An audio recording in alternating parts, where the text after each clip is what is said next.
Hello friends, welcome to my channel SSC club. SSC ने भाई कमाल कर दिया और साल के शुरुआत में ही एमटीएस के लगभग 11,000 पदों के लिए जो है वैकेंसी एसएससी ने रिलीज कर दिया है। तो जितने भी स्टूडेंट्स मैट्रिक पास 10th पास हो चुके हैं, आप जाके फॉर्म को आराम से डाल सकते हैं। काफ़ी टाइम है आपके पास, आराम से फॉर्म को पढ़िए, समझिए अच्छा से और आप जाके फॉर्म डाल सकते हैं। तो देखिए क्या क्या दिया हुआ है, हम लोग समझ लेते हैं एसएससी ने क्या क्या चेंजेस किए हैं, उसको भी हम लोग यहाँ पर आज समझ लेंगे। ठीक है, तो date for submission of online application start कब से हो जाएगा? 18/1/2023 से आप 17/2/2023 तक फॉर्म डाल सकते हैं और लास्ट डेट जो है 17/2/2023 है। Last date and time for making online fee payment, online fee payment आप जो है 19/2/2023 तक कर सकते हैं। Last date and time for generation of offline challan, offline challan के थ्रू अगर आपको पेमेंट करना है तो 19/2/2023 तक। ठीक है, आगे देखिए, last date for payment through challan during working hours of bank. ठीक है, आप बैंक के थ्रू अगर ऑफलाइन चालान करना चाहते हैं, ऑफलाइन पेमेंट करना चाहते हैं तो 20/2/2023 तक, इसके लिए एक दिन एक्स्ट्रा दिया गया है। ठीक है, अब जो यहाँ पर एक्स्ट्रा आगे दिया हुआ है, dates of window for application form correction and online payment of correction charges.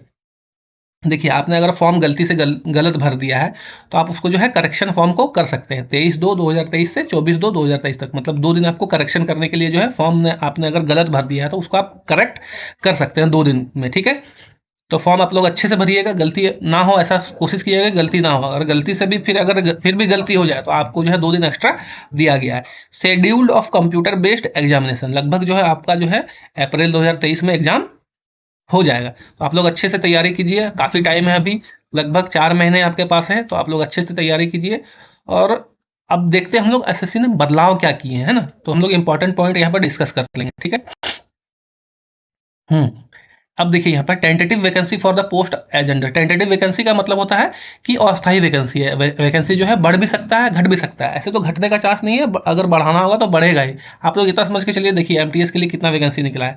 MTS के लिए जो है लगभग 10,880 अप्रॉक्स वैकेंसी। ठीक है, लगभग 11,000 ही हो गया। ठीक है, अच्छा इसमें एक्स्ट्रा एक हवलदार के लिए निकला है वैकेंसी 529। ठीक है, 529 सीट जो है हवलदार के लिए है। ठीक है, आप तो इसको लगभग कितना हो गया, देखिए 10,880 इधर हो गया और लगभग 11,500 के आसपास लगभग हो गया। ठीक है, update detail vacancy will be made available on the website of the commission. आप जो है आराम से फॉर्म जाके एसएससी के वेबसाइट में जाके फॉर्म भर सकते हैं और वहाँ से अच्छे से आप लोग देख भी लीजिएगा। ठीक है, detailed of vacancy of havaldar in CBIC and CBN are given at. ठीक है, ये सब तो ऐसा कुछ है नहीं। रिजर्वेशन, ठीक है, रिजर्वेशन के लिए ये है, कोई बात नहीं है। नेक्स्ट हम लोग देखते हैं, इंपॉर्टेंट पॉइंट हम लोग डिस्कस करेंगे यहाँ पर काफ़ी।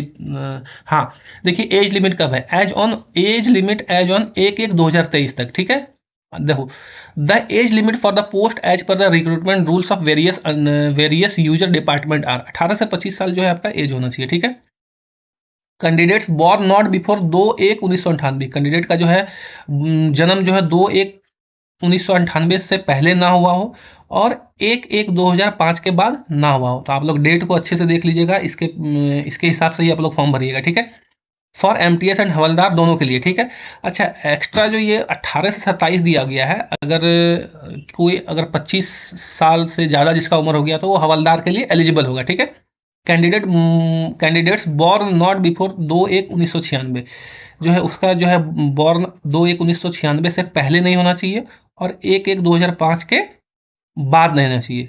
किसके लिए? For havildar in CBIC. ठीक है, हवलदार के लिए। तो जिसका एज 25 से ज़्यादा हो गया वो हवलदार के लिए एलिजिबल होगा। ठीक है, नेक्स्ट हम लोग देख लेते हैं। अच्छा, ये एज रिलैक्सेशन है, ये तो पता है सबको। SC ST को 5 साल का जो है बेनिफिट मिलता है, ओबीसी को 3 साल का, और PWD अनरिजर्व ये सब तो है, ये सब तो इतना कोई इंपॉर्टेंट पॉइंट नहीं है। और क्या है हम लोग देख लेते हैं। एज रिलैक्सेशन ये सब तो कुछ नहीं है। अच्छा, हम लोग देखें प्रोविज़न, ऐसा कुछ नहीं है। हम लोग इम्पोर्टेंट सब पॉइंट देख लेंगे। हाँ, essential educational qualification as on 17/2/2023 तक। देखिए 17/2/2023। ठीक है, आपको जो है मैट्रिकुलेशन आप पास होना चाहिए। ठीक है, 10th पास होना चाहिए, आप आराम से जाकर फॉर्म भर सकते हैं। कब तक? 17/2/2023 तक जो है आपको 10th पास होना चाहिए, तो आप जाके फॉर्म भर सकते हैं। ठीक है, ऐसा और कुछ नहीं है इधर।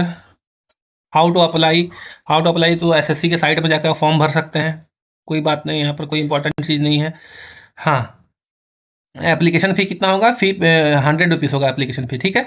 और women candidate and candidates belonging to scheduled caste, SC scheduled tribes, person with disabilities and ex serviceman eligible for reservation are exempted from payment of fee. इन सबको जो है मतलब फ्री पे है, पैसा नहीं लगेगा, ठीक है? Fee can be paid online through, ठीक है? ये भीम ऐप, ये इसके थ्रू आप पेमेंट कर सकते हैं। ये सब मैंने बता दिया है पहले। Window for application form correction, ये भी मैंने बता दिया है।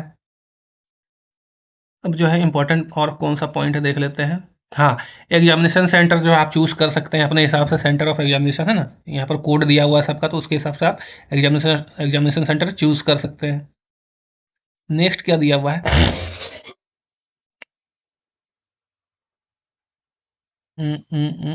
Scheme of examination, the examination will consist of computer based examination, physical efficiency test, physical standard test only for the post of havildar. देखिए ये दिया है, the examination will consist of computer based examination, physical efficiency test. देखिए इसके लिए physical efficiency test भी होगा, ठीक है? फिजिकल एफिशिएंसी टेस्ट और फिजिकल स्टैंडर्ड टेस्ट, ठीक है? Only for the post of havildar, havildar के पोस्ट के लिए जो है ये फिजिकल टेस्ट भी होगा।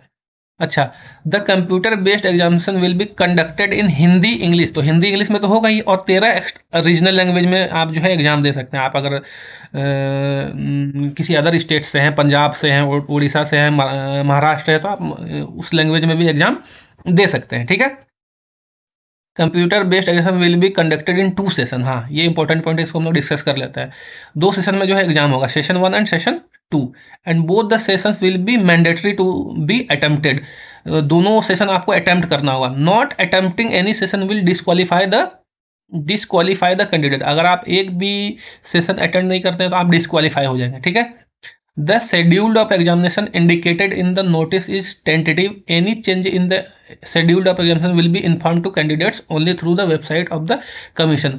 अगर एग्जाम में कुछ बदलाव होते हैं, एग्जाम के टाइम में बदलाव होते हैं, तो आपको जो है सूचना दे दिया जाएगा, ठीक है? वेबसाइट में आपको जो है नोटिस दे दिया जाएगा, ठीक है? There shall be no provision for revaluation rechecking of the scores, ठीक है? ये सब तो इतना कोई खास नहीं है। हाँ, अब देखिए सेशन 1 में जो है एग्जाम कितने होगा? न्यूमेरिकल एंड मैथमेटिकल एबिलिटीज, ठीक है? मैथ्स जो है, क्वांटिटेटिव एप्टीट्यूड और रीजनिंग एबिलिटी का जो है एग्जाम होगा। 20-20 क्वेश्चन दोनों में आएंगे, 60-60 नंबर के, ठीक है? 20 क्वेश्चन मैथ्स के, 20 क्वेश्चन रीजनिंग के। आपको टोटल टाइम मिलेंगे 45 मिनट, ठीक है? 45 मिनट आपको मिलेंगे, और 60 minute for candidate eligible for scribe as per para 8, जो वो फिजिकल डिसेबिलिटी वगैरह जो कैंडिडेट होता है उनको जो है 60 मिनट दिया जाएगा, ठीक है? अच्छा, सेशन 2 में क्या होगा? जनरल अवेयरनेस, 25 क्वेश्चन 75 नंबर, मतलब हर एक क्वेश्चन 3-3 नंबर का, ठीक है? ऊपर भी यहाँ भी देख लीजिए, 20 क्वेश्चन 60 नंबर, मतलब एक क्वेश्चन 3 नंबर का। और English language and comprehension 25 question 75 number का, तो टोटल हो गए 75 और 75 150 नंबर। इसके लिए भी आप जो है आपको 45 मिनट दिया जाएगा, और फिजिकल एबिलिटी जो वगैरह होते हैं उनको जो है 15 मिनट एक्स्ट्रा दिया जाएगा, ठीक है? नेक्स्ट हम लोग देखते हैं, computer based examination will consist of objective type, ठीक है? ऑब्जेक्टिव एग्जाम होगा, मल्टीपल चॉइस क्वेश्चन होगा, दो question will be state in English, Hindi and 13 regional language. ये मैंने आपको बता दिया है कि इंग्लिश और हिंदी में तो क्वेश्चन होगा ही, और 13 रीजनल लैंग्वेज में होगा, ठीक है? जैसे पंजाब, उड़िया, उड़ीसा से है तो उड़िया लैंग्वेज में, पंजाब से है तो पंजाबी लैंग्वेज में, ऐसे जो है एग्जाम लिया जाएगा, ठीक है? नेक्स्ट आगे बोल रहा है, there will be no negative marking in session 1। देखिए इंपॉर्टेंट पॉइंट है, सेशन 1 के लिए जो है कोई भी नेगेटिव मार्किंग नहीं होगा। सेशन 1 के लिए कोई भी नेगेटिव मार्किंग नहीं होगा। In session 2 there will be negative marking. Session 2 में जो है नेगेटिव मार्किंग आपका होगा, 1 mark for each wrong answer. हर एक गलत आंसर के लिए जो है आपको 1 नंबर काट लिया जाएगा। Candidates are therefore advised to keep this in mind, ठीक है? इसको जो है दिमाग में आपको रखना है कि हर सेशन 2 में जो है कि हर एक क्वेश्चन के लिए जो है 1 नंबर काट लिया जाएगा। एक क्वेश्चन गलत, 1 नंबर गया आपका। Marks scored by candidate in computer based examination of conducted in multiple shift, जो है अलग अलग शिफ्ट में होगा, क्योंकि काफ़ी बच्चे इसमें जो है फॉर्म भरेंगे, क्योंकि इसमें क्या है कि एमटीएस में क्या है, 10th पास वाले, 12th पास वाले, ग्रेजुएशन वाले, एमबीए वाले सारे फॉर्म भर लेंगे, है ना? तो इसलिए जो है ये मल्टीपल शिफ्ट में होगा, तो आपको जो है क्या किया जाएगा, इसमें नॉर्मलाइज भी किया जाएगा, है ना? उनका जो भी फार्मूला होता है, कमीशन थ्रू नोटिस नंबर 1, ठीक है? ये सब तो हो गया। अच्छा, टेंटेटिव आंसर की वो तो सबको पता है कि एग्जाम के बाद जो है आंसर की रिलीज कर दिया जाएगा, ठीक है? अब ये जो है ये दिया हुआ है, इसको आप लोग देख लीजिएगा कि सिलेबस में कौन कौन सा टॉपिक है। तो ये वही सब दिया हुआ है, सिलेबस का जो टॉपिक वगैरह है वो सब आप लोग देख लीजिएगा। इधर से भी सबको पता है क्या क्या आता है। Hmm physical efficiency test, physical standard test for the post of havildar. Havildar के पोस्ट के लिए जो है आपको जो है वॉकिंग मतलब रनिंग होगा, 1600 मीटर आपको जो है 15 मिनट में कवर करना होगा, ये मेल कैंडिडेट के लिए। अच्छा, फीमेल कैंडिडेट के लिए 1 किलोमीटर 20 मिनट में, ठीक है। तो ये इंपॉर्टेंट है, देख लीजिएगा। A women candidate who as a result of test is found to be pregnant of 12 weeks standing or over shall be declare temporary unfit. जो अगर 12 वीक से ज़्यादा अगर कोई लड़की है और वो प्रेग्नेंट है, उसका प्रेग्नेंट का जो टाइम है 12 वीक से ज़्यादा हो गया है, तो उसको जो है टेम्पररी जो है वो अनफिट किया जाएगा। फिर बाद में जो भी करना होगा वो कर लेंगे, ठीक है। बाद में वो शायद उनको बुलाया जाएगा। फिजिकल स्टैंडर्ड टेस्ट, ठीक है। अब देखिए physical standard test for the post of havaldar. Height कितना होना चाहिए देख लीजिए, 157.5 सेंटीमीटर हाइट होना चाहिए, ठीक है। और relaxable by 5 centimetre in the case of Garhwali, Assamese और गोरखास के लिए जो है 5 सेंटीमीटर कम लिया जाएगा, ठीक है। हाइट जो है 5 सेंटीमीटर कम होना चाहिए। किसके लिए? Garhwali, Assamese, Gorkhas and members of scheduled tribe, ठीक है। अच्छा, चेस्ट कितना होना चाहिए? 81 सेंटीमीटर होना चाहिए, ठीक है। फुली विद इन एक्सपेंडेड, ठीक है, बिना एक्सपेंड किए हुए 81 सेंटीमीटर होना चाहिए। और मिनिमम एक्सपेंशन ऑफ 5 सेंटीमीटर, आपको जो है सीना जो है 5 सेंटीमीटर जो है आपको एक्सपेंड करना, मतलब फुलाना है, ठीक है। ये मेल के लिए था। अच्छा, फीमेल के लिए देख लीजिए। फीमेल के लिए जो हाइट है 152 centimetre, relaxation by 2.5 centimetre in the case of Garhwalis, Assamese, Gorkhas और मेंबर्स ऑफ शेड्यूल, इनको जो है 2.5 सेंटीमीटर का रिलैक्सेशन मिल जाएगा, ठीक है। 2.5 सेंटीमीटर कम चलेगा। अच्छा, वेट कितना हो चाहिए? 48 kg, relaxation by 2 kg in the case of Garhwalis, ठीक है। अगर गढ़वाली है तो 2 किलो कम भी होगा तो कोई बात नहीं है। PT PST will be conducted by CBSE CBN various centres, ठीक है। सेंटर वगैरह ये सब कुछ है नहीं ऐसा, ठीक है।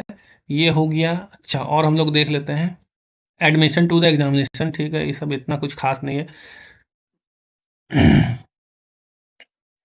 ये सब इतना कोई डॉक्यूमेंट वेरिफिकेशन कुछ खास नहीं है इतना।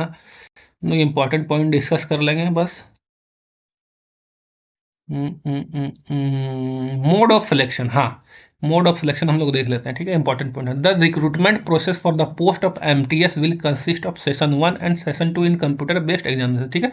सेशन 1 और सेशन 2 के बेस पर ही जो है रिक्रूटमेंट प्रोसेस होगा, ठीक है। The performance of the candidate in session 1 will be evaluated first and performance in session 2 would be evaluated only if a candidate qualify in session 1। अगर आप सेशन 1 क्वालिफाई करते हैं तो ही आप सेशन 2 दे सकते हैं, ठीक है। और सेशन 1 में आप अगर क्वालिफाई नहीं करते हैं तो कोई आपका जो है मतलब बेकार हो जाएगा फिर, ठीक है। मतलब आपको दोनों क्वालिफाई करना है, सेशन 1 तो क्वालिफाई करना ही है और सेशन 2 भी क्वालिफाई करना है, ठीक है। Minimum qualifying marks in session 1 and as well as session 2 of the computer based exam. Session 1 और सेशन 2 के लिए जो है क्वालिफाइंग मार्क्स जो है अनरिजर्व कैटेगरी के लिए 30%, ओबीसी ईडब्ल्यूएस के लिए 25%, ऑल अदर कैटेगरीज के लिए 20%, जो है आपको इतना परसेंट मार्क्स लाना ही होगा, ठीक है। 1 और 2 दोनों में। The recruitment process for the post of havildar will consist of computer based examination, physical efficiency test, physical standard test. मतलब रिक्रूटमेंट प्रोसेस जो हवलदार के लिए होगा ये तीनों चीज़ होगा, ठीक है। एग्जाम भी देना है, फिजिकल एफिशिएंसी टेस्ट वगैरह सब होने वाला है। अच्छा, for the post of MTS there will be separate category wise state UT cut off in session 2 as the vacancies for MTS are in 2 age groups, 18 से 25, 18 से 27। ये तो ऐसा कुछ है नहीं। अच्छा, 18.6 देख लेते हैं। For the post of MTS candidates will B short listed on the basis of their performance in session 2। हाँ, जो एमटीएस के लिए जो होगा सेशन 2 में जो है उसके हिसाब से जो है आपका जो है शॉर्ट लिस्ट होगा। Normalized score of the candidates will be use to determine merit in CBE, ठीक है। The merit list would be prepared solely based on performance in session 2। Merit list जो है आपको जो है सेशन 2 के आधार पर किया जाएगा, आपका मेरिट बनेगा सेशन 2 के आधार पर, ठीक है। क्योंकि सेशन 1 तो क्वालिफाइंग है, तो सेशन 2 आपको जो है आपके लिए ज़्यादा इंपॉर्टेंट है। For the post of havildar candidates will B short listed in the ratio of 1:5 vacancy candidate. मतलब ये बोल रहा है, मतलब एक वैकेंसी जो है मतलब क्वालिफाई जो आप करेंगे तो एक वैकेंसी पे 5 कैंडिडेट को क्वालिफाई किया जाएगा, ठीक है, इन द रेशियो ऑफ 1:5, ठीक है।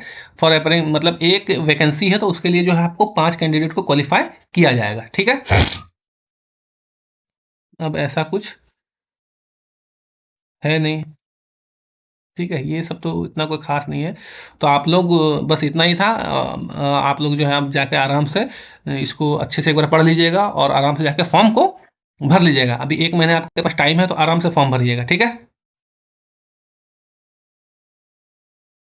तो अब जो है हम सारा बात आपको लगभग सारा इन्फॉर्मेशन मैंने दे दिया है, और अगर वीडियो आपको अच्छा लगे तो चैनल को लाइक, सब्सक्राइब करना ना भूलें।